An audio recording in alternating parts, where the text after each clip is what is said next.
Bien dans son job pour parler des hauts potentiels. Alors d'abord, c'est quoi un collaborateur à haut potentiel? On va en parler. Et puis on va s'intéresser évidemment à la manière dont on les accompagne. On en parle avec vous, Grégoire Schiller. Ravi de vous accueillir, cher Grégoire. CEO de Simundia. D'abord, un tout petit mot ou quelques mots sur Simundia. C'est quoi exactement? Oui, bonjour. Donc Simundia, c'est une plateforme de coaching que moi, je suis cofondateur et CEO. Donc je l'ai créé en 2017. Simundia, on démocratise le coaching qui généralement est réservé à des top managers. Et donc l'idée aujourd'hui avec Simundia, c'est de pouvoir proposer du coaching de manière plus large en entreprise à des populations qui n'y auraient pas accès, donc des middle managers, managers de proximité, des talents. Et justement, les fameux talents, parce que vous sortez une étude qui est passionnante, elle met en lumière bien ce que les hauts potentiels attendent aujourd'hui. C'est intéressant, un sujet, alors que 75% des employeurs manquent de compétences. Et ça, vous leur apportez avec une spécificité, en direction de ces fameux hauts potentiels. D'abord, un haut potentiel, c'est quoi exactement ? Alors, un haut potentiel ou un talent, c'est en fonction des entreprises, les définitions peuvent un petit peu varier, mais disons pour résumer, effectivement, il y a déjà, vous le dites bien, il y a un enjeu aujourd'hui de sourcer les bonnes compétences. 75% des entreprises estiment qu'elles n'arrivent pas à sourcer les bonnes compétences. Haut potentiel, c'est des profils dans les entreprises qui vont être particulièrement performants et qui vont être capables de s'adapter rapidement. Donc, c'est des profils qui finalement sont bons à la fois sur la qualité, la quantité du travail qu'ils fournissent et qui peuvent régulièrement changer de métier et qui vont être capables au fur et à mesure de s'adapter à un nouvel environnement et donc d'évoluer rapidement dans les entreprises et d'être souvent les leaders de demain. Les couteaux suisses, les collaborateurs que vous appelez les talents, qu'on a envie de garder, que l'entreprise veut garder, avec des enjeux quand même forts, fidélisation, une performance ciblée et puis une relève managériale. Parce qu'en fait, c'est le triptyque, en fait, l'investissement qu'on doit consentir sur ce collaborateur. Exactement. C'est des collaborateurs qui sont clés dans les entreprises. Finalement, donc haut potentiel, ça montre qu'ils vont pouvoir monter. Donc, c'est les dirigeants de demain. Donc, c'est ceux qui vont construire l'entreprise de demain. C'est sur lesquels l'entreprise va pouvoir construire sa culture de demain. Et c'est des personnes sur lesquelles il faut particulièrement investir en termes de performance parce que ils sont régulièrement en prise de poste. Donc, c'est des populations qui vont avoir des attentes particulièrement importantes et pour qui il y a un enjeu d'engagement important parce que c'est des personnes clés, on a envie de les garder dans son entreprise. Et aujourd'hui, on sait que 30% des salariés français envisagent de changer de métier, ne sont pas satisfaits de leur métier actuel. Donc, sur ces populations, il y a un enjeu particulier d'investir sur leur engagement. Donc ça, c'est une étude que vous apportez à vos clients et à tous ceux qui s'intéressent à ce sujet pour leur dire « soyez vigilants ». Alors, j'imagine que Simundia a une proposition de valeur ou d'accompagnement un peu spécifique.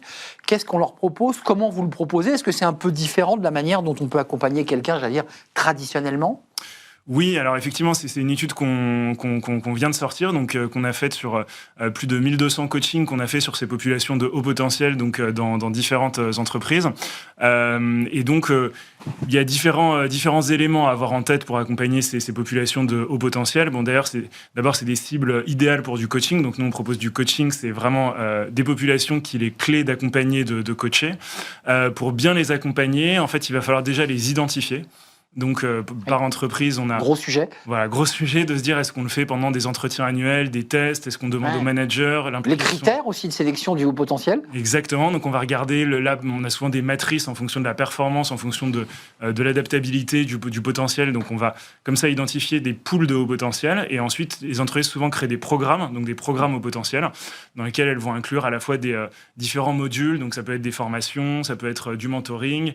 Le coaching est clé pour que le haut potentiel puisse mieux se connaître et du coup progresser plus rapidement dans l'entreprise et pour le fidéliser. Donc en fait, on crée ces programmes avec l'entreprise, on les personnalise. Ouais, c'est co-construit, c'est ce que vous dites. Exactement. On va vraiment s'adapter à la culture de chaque entreprise, aux attentes que l'entreprise va avoir. Et finalement, il n'y a pas un programme qui est pareil que l'autre, quoi. Donc on va vraiment s'adapter. Il y avait des psychologues dans votre dossier de presse, la phrase, je la trouve intéressante, le talent n'est ni inné ni figé, il se construit, s'exprime, s'épanouit. Je trouve ça intéressant. Évidemment, ça va dans le sens de l'idée que le coaching révèle les talents. Exactement. En contrepoint, l'entreprise a souvent une angoisse parce qu'elle se dit j'investis sur des programmes de coaching au potentiel. Avec le risque qu'elle le perde. C'est jamais acquis, en fait. Hein. C'est jamais acquis, mais si elle n'investit pas, elle a de très bonnes chances un très gros risque de le perdre. Donc, une des premières raisons pour laquelle investir, c'est que c'est jamais un succès à 100%, mais on augmente ses chances de retenir les meilleurs talents. Donc, c'est toujours des sujets humains, c'est jamais une science exacte, mais en tout cas, il y a vraiment cet enjeu pour les entreprises d'aller investir sur ces talents pour les retenir et pour les développer. Investissement pour créer de la valeur, de la richesse, parce que ce sont des gens qui vont apporter de la productivité. Et puis, il y a quand même un outil, avant de nous quitter, un peu de marque employeur, c'est se dire aussi, je prends soin de mes collaborateurs, de mes hauts potentiels et d'une manière générale de mes collabs. Oui. Et puis on est dans un monde aujourd'hui qui bouge extrêmement rapidement et donc il y a vraiment cet enjeu de se dire comment j'accompagne au mieux pour développer cette adaptabilité. On le fait très bien chez Soprasteria avec un programme Accelerate qui permet de développer les dirigeants de demain. On le fait au Crédit Mutuel pour identifier les futurs managers au sein du programme Révèle du Crédit Mutuel.